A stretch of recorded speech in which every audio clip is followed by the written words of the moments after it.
Join Martins on political views on Mondays 3 p.m., Saturdays 10 a.m. on Ebeonadi 103.5 FM.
Nigerians who applauded the federal government over its bold step to adopt IMF recommendations by the removal of subsidy and other key actions, but most Nigerians are worried that as government is fast in the subsidy removal, they are not fast in the measures to cushion the effect. Good afternoon and welcome to Political Views on Ebeonadi 103.5 FM. I am Martin Ifeanyichukwu, Ekezie. How are you doing this afternoon?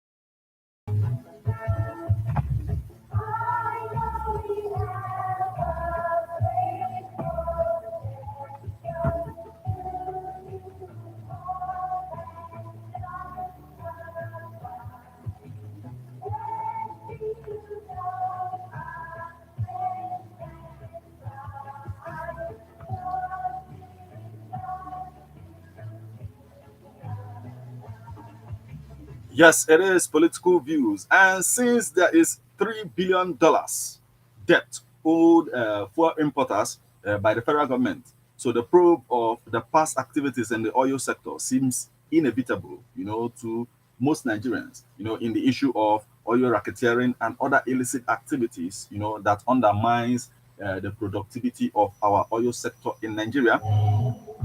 Now, so the factors that led to Nigeria accumulating debt of a billion, like $3 billion, dollars must be addressed. That particular factor, even the issue of the marketers owing them, and every other thing that contributes, both to the oil theft and the Niger Delta, all of these things must be addressed. Meanwhile, federal character principles is also being observed by Nigerians, looking at the core appointment of President Bola Ahmed Tinubu. A lot of people are looking at his appointment, and some are satisfied with the fact that okay, they are trying to spread it to the entire country. But at the same time, a lot of people comparing that to that of the former President Bola Ahmed, former President Buhari. A lot of people comparing that to that, and you see that some of the reactions that we are getting, why people are ecstatic about the appointment so far, is that it is better off. It is also appealing to that federal character that we all agreed on, we Nigerians agreed on. So that said, a lot is going on. The Gora is asking President Bola Ahmed Tinubu to fight subsidy courageously, to fight subsidy cabals, with all the courage he can, amount. A lot is going on. Let me just bring you up to speed on all that is going on in our political space this afternoon.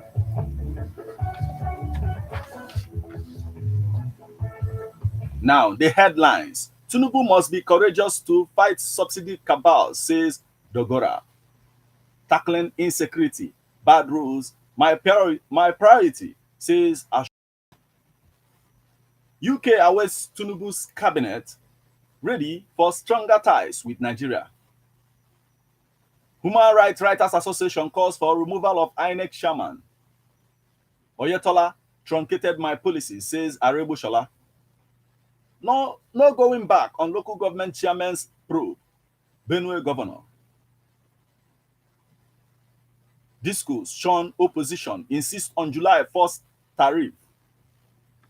Naira devaluation pushes up vehicles duties by 40%. Idika Kalo allays fears over floating of Naira. New visa policy good for Nigeria, UK envoy. Now, the details.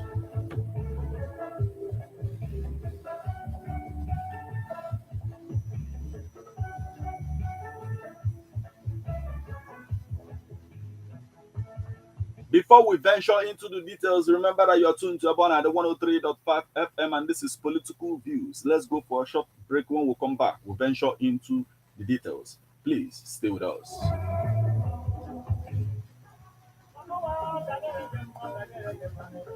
Audition for the radio drama Eriko on Ebeonadi 103.5 FM.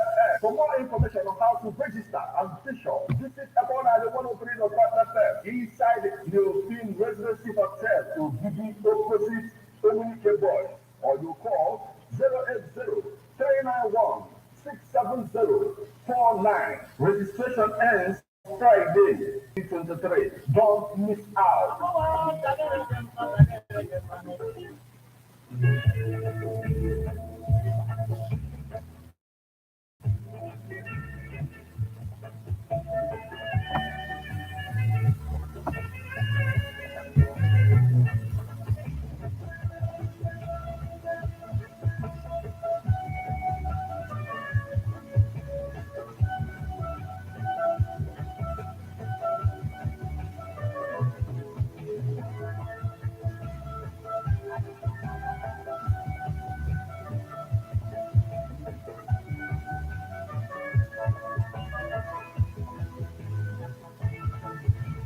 You're still tuned to Ebeonadi at the 103.5 FM, and this is Political Views. Remember that you can send your reactions via SMS or WhatsApp messages on 08096661035.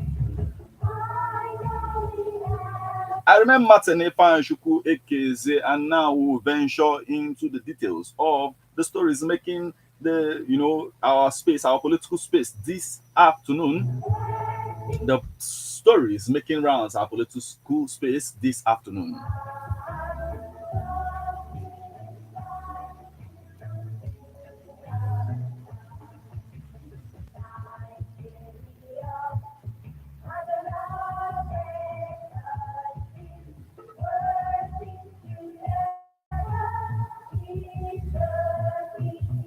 This afternoon on Political Views, we have a story for you. Tinubu must be courageous to fight subsidy cabals, says Dogora.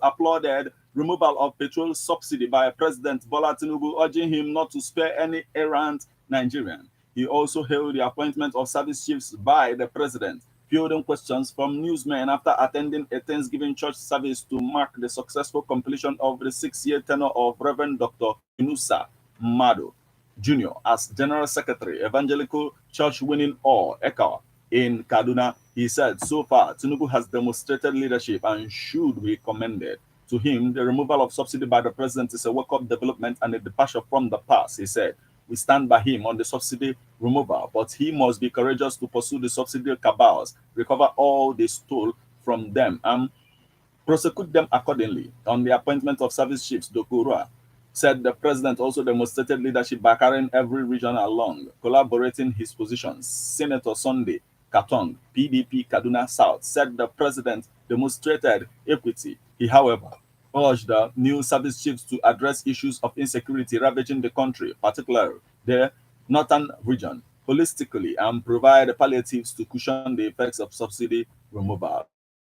ECOWA President, who doubles as Christian Association of Nigeria Vice President, Reverend Dr. Stephen Paya, also applauded Tinubu on fuel subsidy removal and appointment of service chiefs. According to him, the president is making deliberate efforts to avoid lopsided appointments like previous administration and urge him to sustain the tempo. Adding his voice to the subsidy issue, Dr. Mado said the Nigerians are passing through difficult. Up to speed on the happenings on our political space this afternoon. The next story we have for you is tackling insecurity. Bad roads, my priority, says Ashono.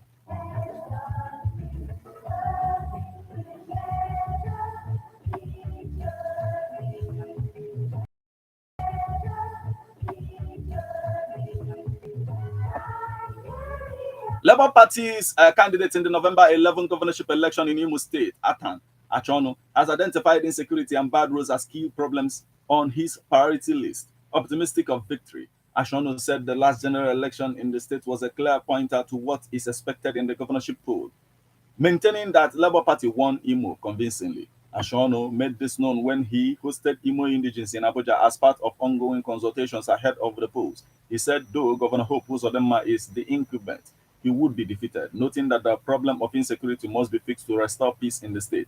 He said it is not strange to me to see incumbent governors defeated in an election. Remember, Uzodinma came from the People's Democratic Party (PDP) to snatch the ticket from an incumbent who wanted to put his in-law. So Imo is peculiar. Look at our municipal council, for example. The candidate of Labour Party went to collect his result from the Independent National Electoral Commission (INEC), and he was arrested and taken to where they keep political prisoners. Again, there were 12,000 accredited voters for the election, but All Progressives Congress (APC) candidate had 79,000. So you can see that Imo is Labour Party. I did not have any challenge in taking part in that election. The people who are referred to as are so tagged because of deaths in the state. We have over 1,000 unclaimed bodies in the mortuary. Look at the latest one in Opa. They burnt houses and killed people. I agree that there is a lot of brutality going on in the state. This is why I am running for the governor to ensure it doesn't continue. I want to ensure security in the state because this is where I live and in a living, he stated.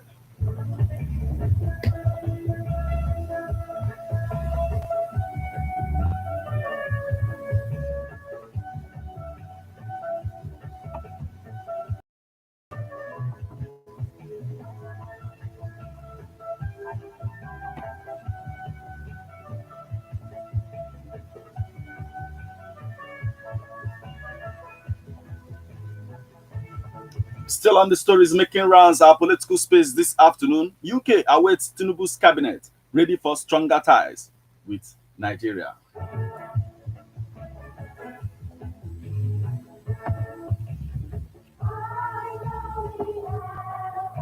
The British High Commissioner to Nigeria, Richard Montgomery, has said that the United Kingdom (UK) is awaiting the appointment of ministers by President Bola Tinubu before taking steps to strengthen collaboration. Montgomery, who spoke to newsmen in Abuja at the weekend, said the UK government had identified 6 areas in which both countries could strengthen cooperation and explore new areas to build upon for mutual benefits. Meanwhile, President Tinubu will return to Nigeria on Tuesday, a day before the Salah celebration, barring any last minute change. The president will spend the Salah holiday in Lagos, his first official visit to the nation's commercial hub since he became president on May 29th. This was confirmed by a presidency source yesterday. According to the source, an advanced team has already been dispatched ahead of the president's arrival to receive him in Lagos on Tuesday. The envoy said the UK is more interested in the bilateral ties with Nigeria, as informed by Tinubu's recent economic decisions. We have very long standing ties being wired by history, and we do have a very strong foundation on which to build. And I'm very optimistic about Nigeria's direction in the coming years. We wish to build on our economic relations in particular, and the first decisions by the new administration show that it is going to take big decisions on the economy, which I think will give us the opportunity to grow our trade, investment, and economic relations. And I think there are a number of areas where the UK government can step up our diplomacy, our bilateral relations with Nigeria. But of course, we await the appointment of new ministers so that we can have the diplomatic dialogue necessary to lay the grounds for some of those. I will say that there are 6 areas we would like to explore. The first is long-standing development cooperation. And I think what the UK always needs to do when a new administration comes into place is we need to understand the priorities of that administration and how we can adapt and work in mutual partnership and with our development programs. The second is the economic areas. We already have a good economic dialogue, but we would like to take the next step and develop a form of more enhanced trade and partnership something I am quite keen to discuss with the new Minister of Trade and Industry. The third area is security and defense, which we would like to evolve and take forward. We already have a good relationship relationship on home affairs with your interior ministry and other agencies, and that is an area where we would like to continue our collaborations. Finally, we would like to have a more systematic dialogue on foreign policy. Nigeria has played a very valuable role in regional and continental issues, and the UK would like to have a more systematic foreign policy dialogue with government of Nigeria once the ministers and advisors are in place, he told newsmen.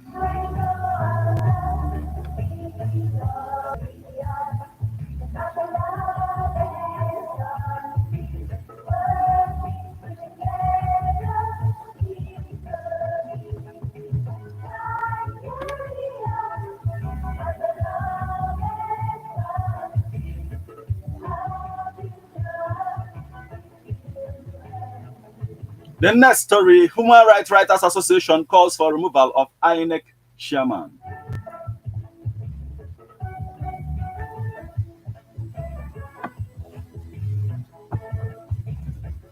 Human Rights Writers Association of Nigeria on Sunday asked President Bola Tinubu to dismiss the chairman of Independent National Electoral Commission (INEC), Mahmood Yakubu, over some unscrupulous resident electoral commissioners (RECs) found culpable of electoral malpractices in the 2023 general elections. Human Rights Writers Association, in a statement signed by its national coordinator, Emmanuel Onwubiko, said the president, if he means well for the country and wants institutional and electoral reforms established, should immediately sack Yakubu and his RECs, who betrayed the trust of over 21 million Nigerians that voted in the February 25th presidential poll. The group said that following the suspension of Godwin Emefiele as governor of the Central Bank of Nigeria (CBN), the chairman